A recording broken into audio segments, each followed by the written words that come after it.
Sangli civil hospital समोरील रस्त्यावर साचलेलं पाणी हा प्रश्न नागरिकांसाठी दिवस रात्र डोकेदुखी ठरतोय। पावसाच्या पाण्याचा योग्य निचरा न झाल्यामुळे रस्त्यावर मोठ्या प्रमाणात साचलेलं पाणी ये-जा करणाऱ्या रुग्ण, नातेवाईक व सर्वसामान्य नागरिकांसाठी अडथळा ठरतोय। रुग्णवाहिका व इतर वाहनांना देखील पाण्यातून मार्ग काढावा लागतोय। रस्त्यावर साचलेल्या पाण्यातून चालताना पाय घसरून पडण्याच्या घटना तसेच चिखलामुळे होणारा त्रास यामुळे नागरिकांमध्ये संतापाचं वातावरण आहे। विशेष म्हणजे हे ठिकाण आरोग्य सुविधांचं केंद्र असूनही प्रशासनाने दुर्लक्ष केल्याचं चित्र दिसतंय। आरोग्य सेवेसाठी येणाऱ्या रुग्णांना आणि त्यांच्या नातेवाईकांना अशा स्थितीतून प्रवास करावा लागणं हे अत्यंत दुर्दैवी आहे, अशी प्रतिक्रिया स्थानिकांनी व्यक्त केली आहे। नागरिकांनी महापालिका वारंवार तक्रारी करूनही कोणतीही ठोस कार्यवाही न झाल्यामुळे संतप्त प्रतिक्रिया उमटतात। साचलेल्या पाण्याचा त्वरित निचरा करावा, रस्त्यांची स्वच्छता व दुरुस्ती करावी अशी मागणी नागरिकांमधून होती आहे। प्रशासनाने या समस्येकडे तातडीने लक्ष देणं आवश्यक आहे, अन्यथा जनतेचा उद्रेक होण्याची शक्यता वर्तवली जाते। यावेळी शाहरुख शेख, नकाश नाशिककर, स्थानिक नागरिक उपस्थित होते।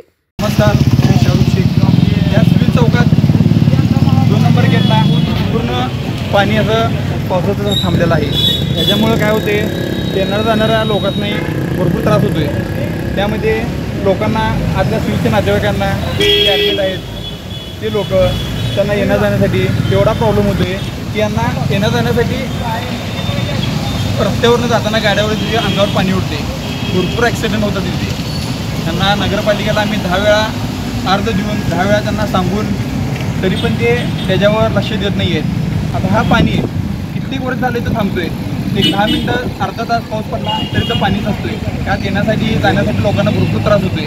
याच्यासाठी नगरपालिकेने ह्याच्यावर काही तर विचार करून हा पाणी सगळं कुठं तर घालवण्याचा प्रयत्न करावा। कुठले तर ह्याच्यात ड्रेनेजचं सप्लाय देऊन पाणी सगळं काढावा, नाही तर पूर्ण रस्ता करावा।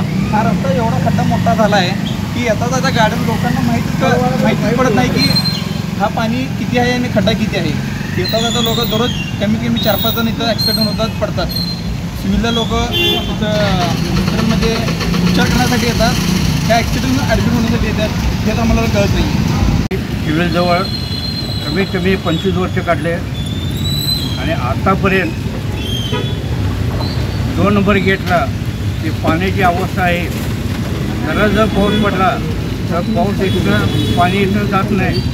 आणि किती वेळा तर सांगितलं, आयुक्त कितीदा येऊन बदलून गेले।